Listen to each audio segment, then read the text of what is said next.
ตัวน้องนั้นสง่าหนักหนาอายแล้วอยากจะมาหาเมื่อเห็นขวัญตาน้องงามดังฝันสาวสองคนอาวรณ์ถึงน้องสามวัยสาวลาสง่ามบาดใจเห็นสามวัยลงอาบน้ำเสผู้สาวสินทางามเทนางามมีเสน่ห์เห็นคนงามถูกใจแท้เดใจพังเพเมื่อพบหน้าสาวบ้านเสน่ห์อายนี่สุดที่ห่วงหาสาวดอนม่วงหน้าทางโซภา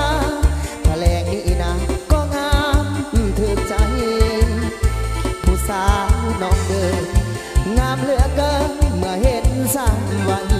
ดงสว่างแห่งนี้งามลาได้พบสามวันมือบุญสงกรานต์ผู้สาวคนงามอยากถามมีแฟนแล้วกูบอกวิสัยทรงผู้งามละออใจอ้างนี่น้องอยากได้เป็นแฟนสาวพาคำเลี้ยงใจอ้างบ่เปรียบเมื่อเห็นคำแพงสาวหากน้องอยากกันแกงหากน้องอยากเห็น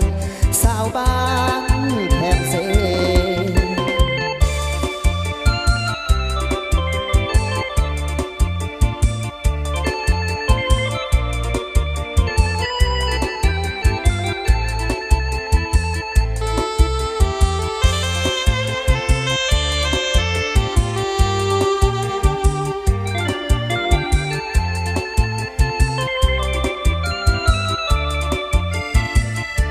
สามบ้านเสน่ห์อายนี่สุดที่ห่วงหาสาวดอนม่วงหน้าทางโซภาแถลงนี่นะก็งามถูกใจผู้สาวน้องเดินงามเหลือเกินเมื่อเห็นสามวัยดงสว่างแห่งนี้งามลาได้พบสามวัยมือบนสงกรานต์ผู้สาวคนงาม